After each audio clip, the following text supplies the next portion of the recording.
you are so very welcome here. And if it's your first time, please don't forget to subscribe for more awesome whispered content. I try to get out unique videos, and if you have any ideas, I'm really welcome to suggestions. Some of the things I've got are some ideas have maybe been put off just because I'm doing a lot of role plays this month, or maybe I found them hard to do, but I don't get that many, so I have done the few that I've gotten mostly. I am doing the month of role plays, or not month of role plays, but like a month of writing role plays. So every day I write. I started on like the 8th or the 7th or whatever. But every day I try to write at least nearly 2,000 words toward different role play scripts, so we're gonna have lots.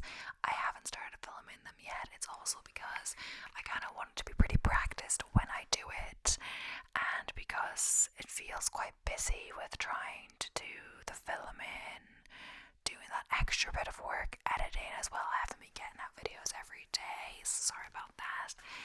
As well as trying to do my exercise and like go on walks and like do cooking perhaps, so I haven't got around to everything at once. So yeah, sorry about that, but hopefully I film them soon. And just thinking about the costumes and all of that, just want to get into the video and get them done. Also, it's getting darker earlier, so I find I have to film earlier. So I'm kind of changing my routine before I try to write some words first to get my workout in, have lunch and then do my videos, but it was just getting too dark because I was procrastinating and whatever else. So now I've tried to do them kind of first kind of thing, depending on how many I do. Before I was kind of doing one a day, now I'm trying to do two. But, hopefully I can get through everything, because it's kind of a lot to do all of this, especially depending on if I need to do a bit more research. Like, I'm nearing the end of one of my scripts, so I might have to think a bit more before starting my next one. And if they need research, that's going to not include the writing time. The writing time is going to just how long it takes to write the words. So, yeah. If you have any ideas for roleplays, let me know. There's so many different ideas out there, or any ideas for videos. I'm trying to think of new stuff, not just facts, but yeah. Also, the true crime this month might not be as often because of that, but I have. Obviously at this point I have already uploaded it. It's just funny because I haven't edited it yet when I'm filming this. But part 2 of the O.J. Simpson trial. That was so long to do 2 parts, but because I'm doing NaNoWriMo, I don't really have time.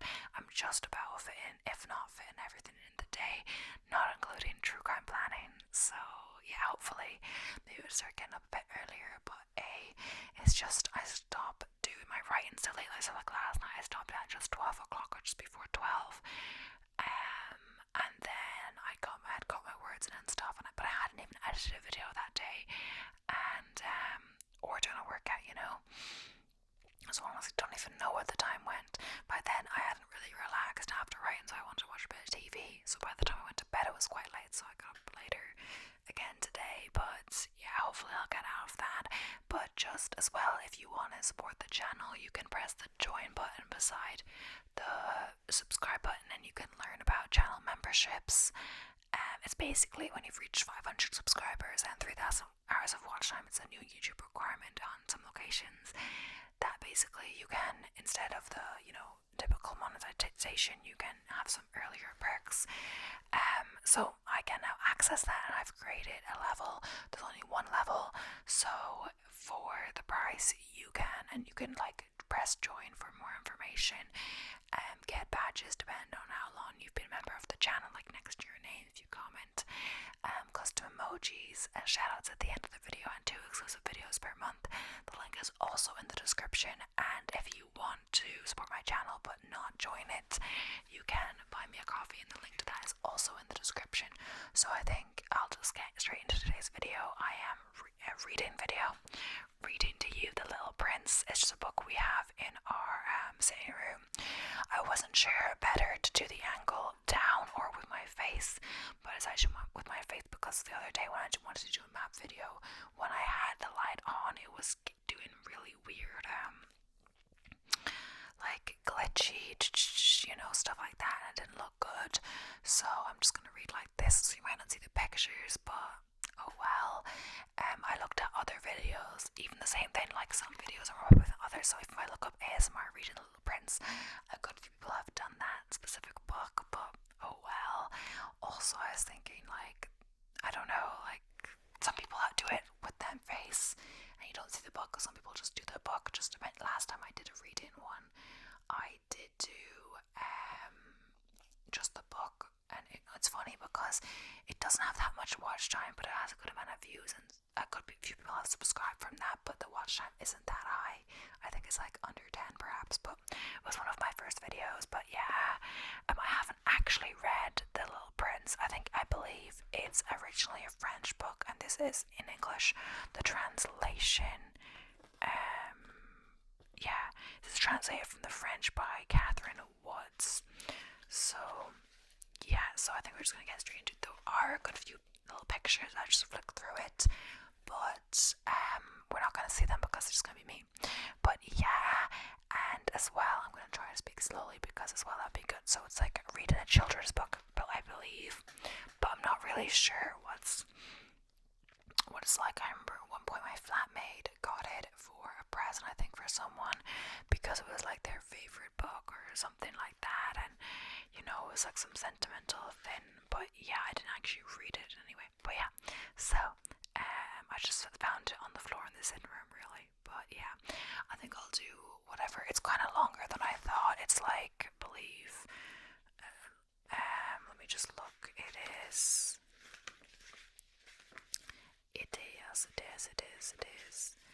at least nearly 90 pages or so.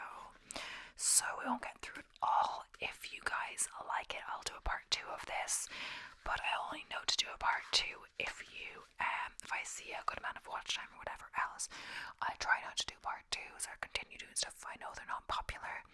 But depending, like my workout video wasn't that popular, so I wasn't considering doing a new one, especially since it required more work, like screenshotting, like adjusting the screenshots, putting them in the right place, all of that.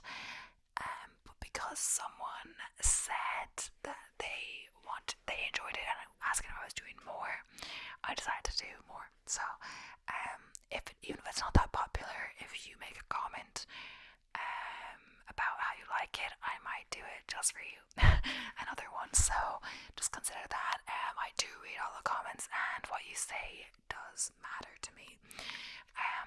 If I'm still talking fast, it's because it's my natural kind of pace, and it's hard to adjust that, and I don't always consciously think talk slow, so I have to kind of consciously think as I'm doing it to do that too, in order to talk slow. So we're gonna start off straight away. Once when I was 6 years old, I saw a magnificent picture in a book called True Stories from Nature about the primeval forest. It was a picture of a boa constrictor in the act of swallowing an animal. This does actually sound familiar. I think I read the little bit at first when I saw it on the floor, actually. Here's a copy of the drawing. In the book it said, boa constrictors swallow their prey whole without chewing it. After that, they are not able to move, and they sleep through the 6 months that they need for digestion.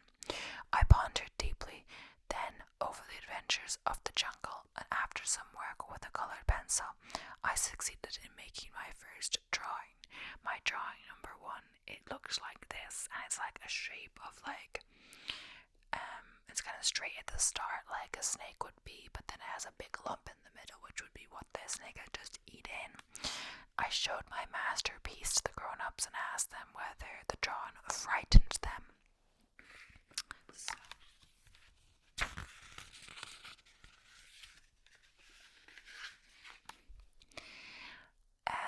But they answered, frightened. Why should anyone be frightened by a hat? My drawing was not a picture of a hat. It was a picture of a boa constrictor's digesting an elephant, but since the grown-ups were not able to understand it, I made another drawing. I drew the inside of the boa constrictor so the grown-ups could see it clearly. They always need to have things explained. My drawing too looked like this. So it's the boa constrictor, and then where the big lump was before, it actually, like, you can have a see-through, so it's actually like you can see the elephant inside of it. So the grown-up's response this time was to advise me to lay aside my drawings of boa constrictors, whether from the inside or the outside, and devote myself instead to geography, history, arithmetic, and grammar. That is why at the age of 6 I gave up what might have been a magnificent career as a painter. I had been disheartened by the failure of my drawing number 1 and my drawing number 2. Grown-ups never understand anything by themselves, and it's tiresome for children to be always and forever explaining things to them. So then I chose another profession and learned to pilot airplanes. I have flown a little over all parts of the world, and it is true that geography has been very useful to me. At a glance, I can distinguish China from Arizona. If one gets lost in the night, such knowledge is valuable. In the course of my life, I have had a great many encounters with a great many people who have been concerned with matters of consequence. I have lived a great deal among grown-ups. I have seen them intimately, close at hand, and that hasn't much improved my opinion of them. Whenever I met one of them who seemed to me at all clear-sighted, I tried the experiment of showing my drawing number 1, which I have always kept. I would try to find out if this was a person of true understanding, but whoever it was, he or she would always say, "That is a hat." Then I would never talk to that person about boa constrictors or primal force or stars.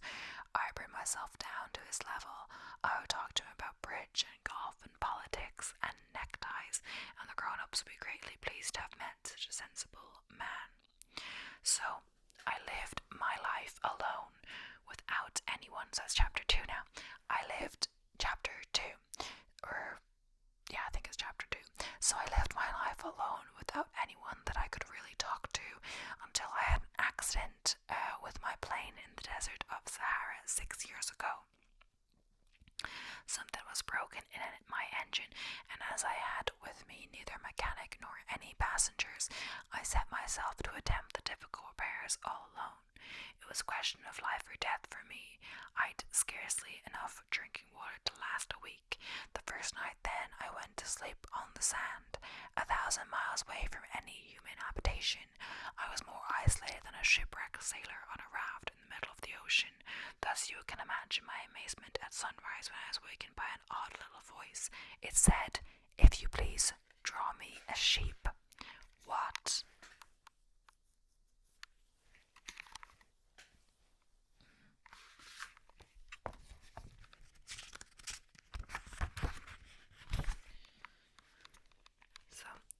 Draw me a sheep. I jumped to my feet, completely thunderstruck. I blinked my eyes hard.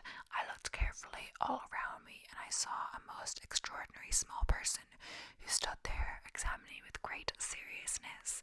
Here you may see the best portrait that later I was able to make of him, but my drawing is certainly very much less charming than its model. That, however, is not my fault.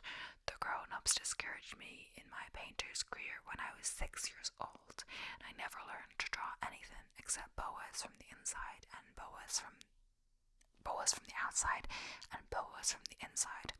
Now I stared at this sudden apparition with my eyes fairly starting out of my head in astonishment. Remember, I had crashed in the desert 1,000 miles from any inhabited region, and yet my little man seemed neither to be straying uncertainly among the sands, nor to be fainting from fatigue or hunger or thirst or fear. Nothing about him gave any suggestion of a child lost in the middle of the desert, 1,000 miles from any human habitation. When at last I was able to speak, I said to him, "But what are you doing here?" And in answer he repeated very slowly, as if he were speaking of a matter of great consequence, "If you please, draw me a sheep." When a mystery is too overpowering, one dare not disobey. Absurd as it might seem, 1,000 miles from any human habitation and in danger of death, I took out of my pocket a sheet of paper and my fountain pen. Then I remembered how had been concentrating on geography, history, arithmetic, and grammar. I told the little one, a little crossly too, that I did not know how to draw. He answered me, "That doesn't matter. Draw me a sheep."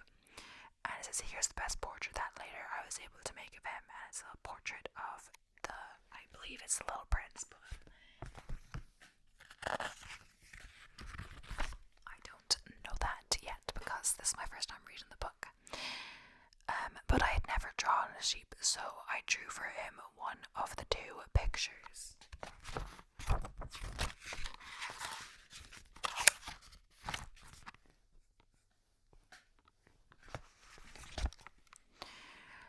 But I had never drawn a sheep, so I drew for him one of the two pictures I had drawn so often. It was that of the boa constrictor from the outside, and I was astounded to hear the little fellow greet it with, "No, no, no, I do not want an elephant inside a boa constrictor. A boa constrictor is a very dangerous creature, and an elephant is very cumbersome. Where I live, everything is very small. What I need is a sheep. Draw me a sheep." So then I made it drawn. He looked at it carefully, then said, "No, the sheep is already very sickly. Make me another." So I made another drawing. My friend smiled gently and indulgently. "You see yourself," he said, "that this is not a sheep. This is a ram. It has horns."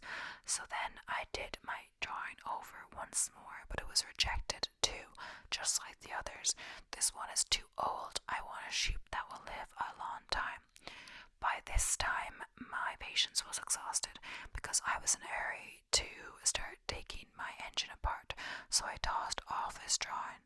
I drew out an explanation with it. "This is only the box. The sheep you asked for is inside." I was very surprised to see the light break over the face of my young judge. "That is exactly the way I wanted it. Do you think that the sheep will still have a great deal of grass?"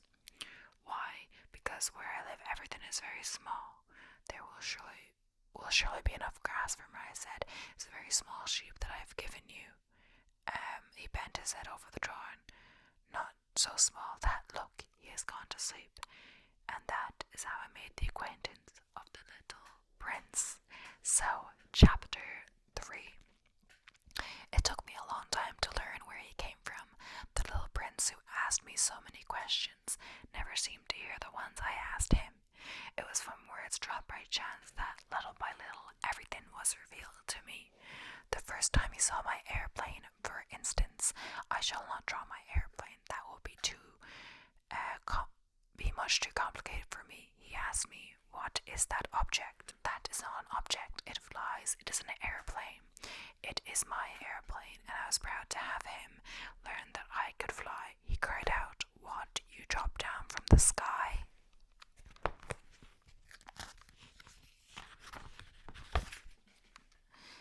Yes, I answered modestly. "Oh, that is funny." And the little prince broke into a lovely peal of laughter, which irritated me very much. I like my misfortunes to be taken seriously. Then he added, "So you too come from the sky. Which is your planet?" At that moment I caught a gleam of light in the impenetrable mystery of his presence, and I demanded abruptly, "Do you come from another planet?" But he did not reply. He tossed his head gently without taking his eyes from my plane. "It is true that you can't have come from very far away," and he sank into reverie, which lasted a long time. Then, taking my sheep out of his pocket, he buried himself in the contemplation of his treasure. You can imagine how my curiosity was aroused by his half-confidence about the other planets. I made a great effort, therefore, to find out more on this subject. "My little man, where do you come from? What is this where I live, of which you speak? Where do you want to take your sheep?" After reflective silence, he answered, "The thing that is so good about the box you have given me is that at night he can use it at his house.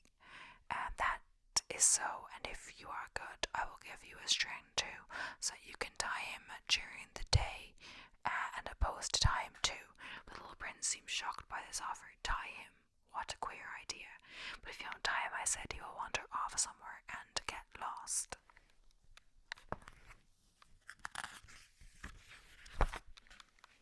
It's just sad that you're missing the drawings, but I believe, like, even if I did show it on camera, I'm not sure if you could see them very well anyway. So, yeah, my friend broke into another peal of laughter, but where do you think he would go? Anywhere, straight ahead of him. And the little prince said earnestly, that doesn't matter.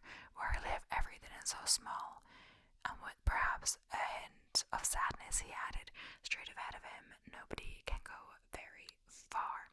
So, chapter 4, I had thus learned a second fact of great importance. This was that the planet the little prince came from was scarcely any larger than a house.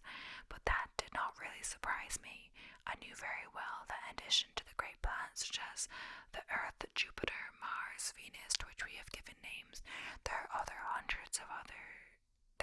also hundreds of others, some of which are so small that one has a hard time seeing them through the telescope. When an astronomer discovers one of these, he does not give it a name, but only a number. He might call it, for example, asteroid 325. I have serious reason to believe the planet from which the little prince came is the asteroid known as B612. This asteroid has only once been seen through the telescope. That was by a Turkish astronomer in 1909.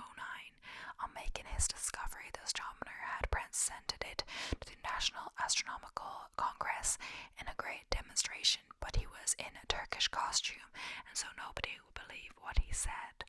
Grown-ups are like that. Fortunately, however, for the reputation of asteroid B612, a Turkish dictator made a law that his subjects, under pain of death, should change to European costume. So in 1920, the astronomer gave his demonstration all over again, dressed with impressive style and elegance, and this time everybody accepted his report.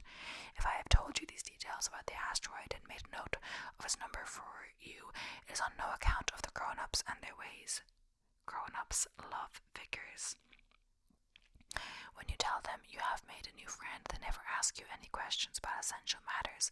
They never say to you, what does his voice sound like? What games does he love best? Does he collect butterflies? Instead, they demand, how old is he? How many?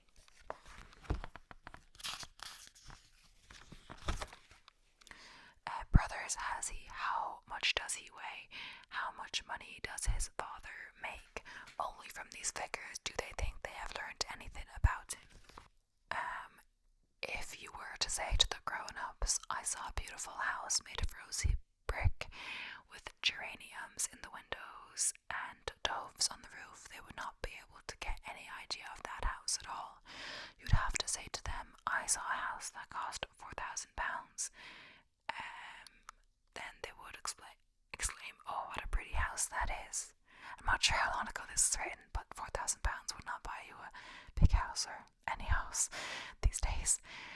Just so you might say to them, the proof that the little prince existed is that he was charming, that he laughed, and that he was looking for a sheep. If anybody wants a sheep, that is proof that he exists. And what good would it be to tell them that? They would shrug their shoulders and treat you like a child. But if you said to them, the planet he came from is asteroid B612, then they would be convinced and leave you in peace from their questions. They are like that. One must not hold it against them. Children should always show great forbearance towards grown-up people. But certainly, for us who understand life, figures are a matter of indifference. I should have liked to begin this story in the fashion of the fairy tales. I should have liked to say, once upon a time, there was a little prince who lived on a planet that was scarcely any bigger than himself, and who had need of a friend. To those who understand life, that would have given a much greater air of truth to my story, for I do not want anyone to read my book carelessly. I've suffered too much grief in setting down these memories. 6 years have already passed since my friend went away from me with his sheep. If I try to describe him here, is to make sure that I shall not forget him. To forget a friend is sad. Not everyone has a friend, and if I forget him, I may become like the grown-ups who are no longer interested in anything but figures. It is for that purpose again that I have bought a box of paint pens and some pencils. It's hard to take up drawing again at my age, when I have never made any pictures except those of the boa constrictor from the outside and the boa constrictor from the inside. Since I was 6, I certainly try to make my portraits as true to life as possible, but I am not at all sure of success. One drawing goes along all right, another has no resemblance to its subject. I make some errors too. In the little prince's height, in one place he is too tall, another too short. I feel some doubts about the color of his costume, so I fumble along as best as I can, now good, now bad, and I hope generally fair to middling.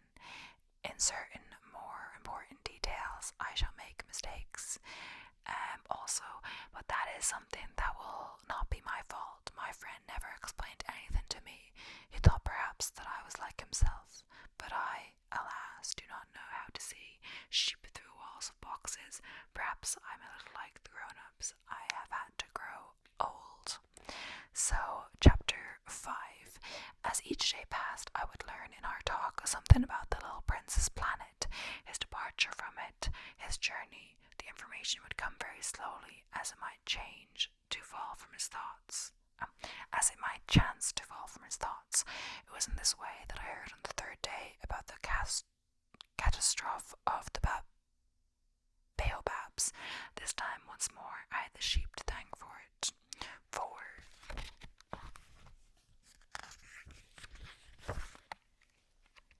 For the little prince asked me abruptly, as if seized by a grave doubt, "It is true, isn't it, that sheep eat little bushes?" "Yes, that is true." "Ah, I am glad. I didn't understand why it was so important that sheep should eat little bushes." But the little prince added, "Then it follows they also eat baobabs." I have no clue what that is or how to pronounce that. I point out to the little prince that baobabs were not little bushes, but on the contrary trees as big as castles, that even if he took a whole herd of elephants away with him, the herd would not eat up one single baobab.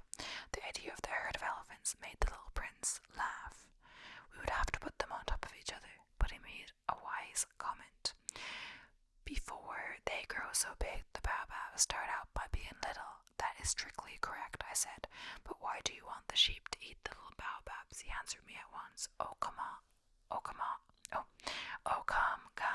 as if he were speaking of something that was self-evident, and I was obliged to make a great mental effort to solve this problem without any assistance. Indeed, as I learned, they were on the planet where the little prince lived, as on all planets, good plants and bad plants. In consequence, there were good seeds from good plants and bad seeds from bad plants, but seeds are invisible. They sleep deep in the heart of the earth's darkness until someone among them is seized with a desire to awaken. Then this little seed will stretch itself and begin, timidly at first, to push a charming little sprig inoffensively upwards toward the sun. If it is only a sprout of radish or the sprig of a rose bush, one would let it grow wherever it might wish. But when it is a bad plant, one must destroy it as soon as possible, the very first instance that one recognizes it. Now there were some terrible seeds on the planet that was the home of the little prince, and these were the seeds of the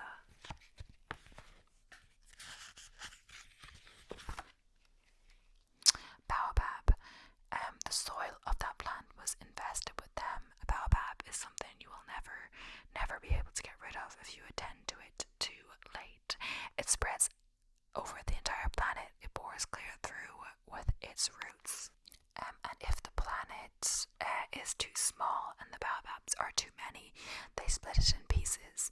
It is a question of discipline, the little prince said to me later on, when you're finished your own toilet in the morning.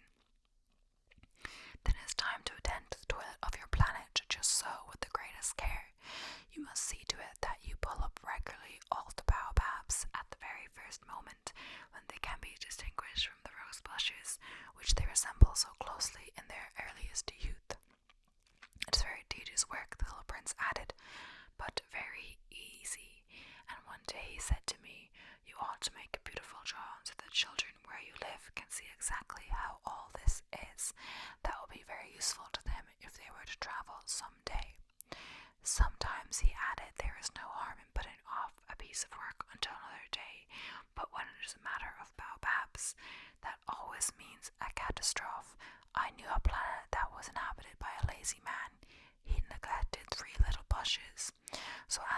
prince described it to me, I have made a drawing of that planet. I do not much like to take the tone of a moralist, but the danger of the baobabs is so little understood, and such considerable risk would be run by anyone who might get lost on an asteroid that for once I am breaking through my reserve. Children, I say plainly, watch out for the baobabs. My friends, like myself, have been skirting this danger for a long time, without ever knowing it, and so it is for them that I have worked so hard over this drawing. The lesson which I pass on by this means is worth all the trouble it has cost me. And then there's a picture of a really big tree, kind of thin, with a small person on top of it.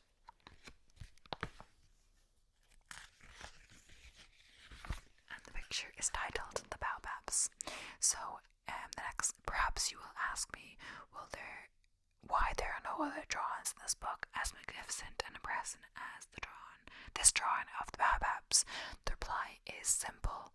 I have tried, but with the others I have not been successful. When I made the drawing of the baobabs, I was carried beyond myself with the inspiring force of urgent necessity. So now we're moving on to chapter 6. O little prince, bit by bit, I came to understand the secrets of your sad little life. For a long time you had found your only entertainment in the quiet pleasure of looking at the sunset. I learned that new detail on the morning of the 4th day when you said to me, I'm very fond of sunsets. Come, let us go look at a sunset now. But we must wait, I said. Wait for what? For the sunset. We must wait until it is time. At first you seemed to be very much surprised, and then you laughed to yourself. You said to me, I am always thinking that I am at home. Just so. Everybody knows that when it is noon in the United States, the sun is setting over France. If you could fly to France in 1 minute, you could go straight into sunset right from noon. Unfortunately, France is too far away for that. But on your tiny planet, my little prince, all you need to do is move your chair a few steps. You can see the day end and the twilight follow whenever you like. One day you said to me, I saw the sunset 44 times. A little later you added, you know, one loves the sunset when one is so sad. Were you so sad then? I asked, on the day of the 44 sunsets. But the little prince made no reply.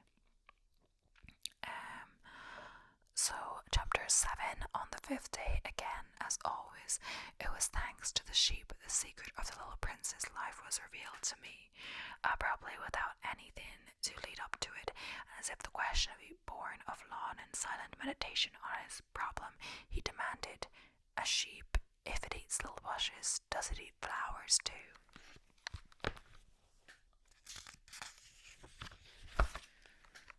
A sheep, I answered, can eat anything it finds in its reach, even flowers that have thorns. Yes, even flowers that have thorns.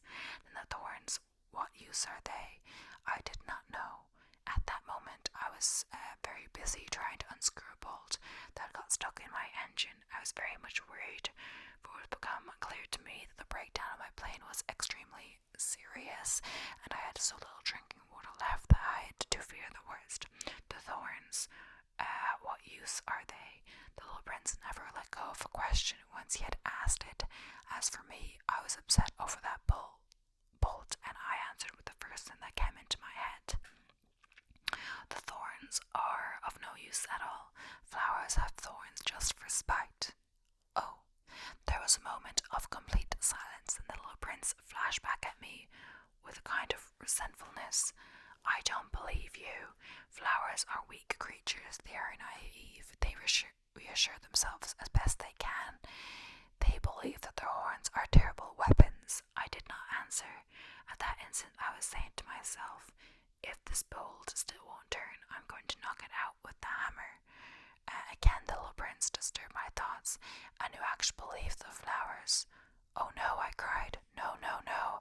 I don't believe anything. I answered you with the first thing that came into my head. Don't you see, I am very busy with matters of consequence.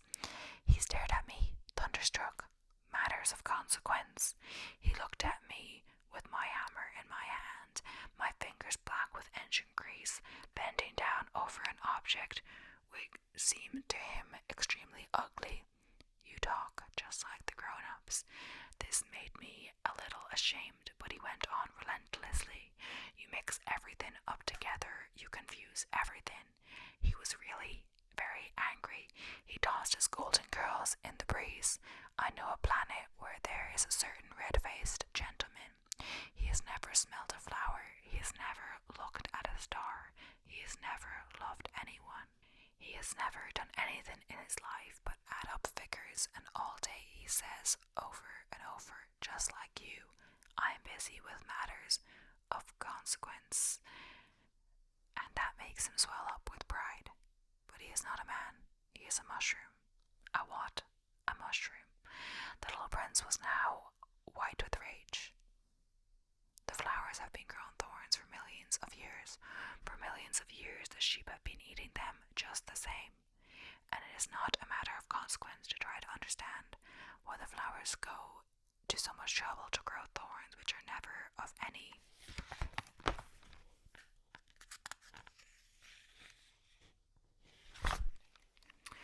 use to them. Is the warfare between the sheep and the flowers not important? Is this not of more consequence than a fat red-faced gentleman's sums? And if I know, I myself, one flower which is unique in the world, which grows nowhere but on my planet, but which one little sheep can destroy in a single bite some morning without even noticing what he's doing. Oh, you think that is not important? His face turned from white to red as he continued. If someone loves a flower of which just one single blossom grows in all the millions and millions of stars, is enough to make him happy. Just to look at the stars, he can say to himself, somewhere my flower is there. But if a sheep eats the flower, in one moment all his stars will be darkened. And you think that is not important? He should not say anything more. His words were choked by sobbing. The night had fallen. I had let my tools drop from my hands. Of what moment now was my hammer, my bolt, or thirst, or death? On one star, one planet, my planet, the earth, there was little prince to be comforted. I took him in my arms and rocked him. I said to him, the flower that you love is not in danger. I will draw you a muzzle for your sheep. I will draw you a railing to put around your flower. I will. I did not know what to say to him. I felt awkward and blundering. I did not know how I could reach him, where I could overtake him and go on, hand in hand with him once more. It is such a secret place, the land of tears. Yeah, so that is all I'm going to read for right now. We got to page 26, and we started on page 5, because books don't always start on page 1, confusing enough as it is. But, yeah, I think it's, the actual 2, 3, 4, including the cover page and all of that. Number 5 is, the start of the book, but there's 5 pages, before, or 4 pages before, but either way, doesn't really matter. But yeah, I hope you enjoyed. Let me know if you want a part 2, and if you enjoyed this kind of video. So, thank you. I would read more things, but just for copyright, I don't really know what you should be reading online. But yeah, thank you for watching. If you haven't subscribed, please make sure to do so for more awesome whisper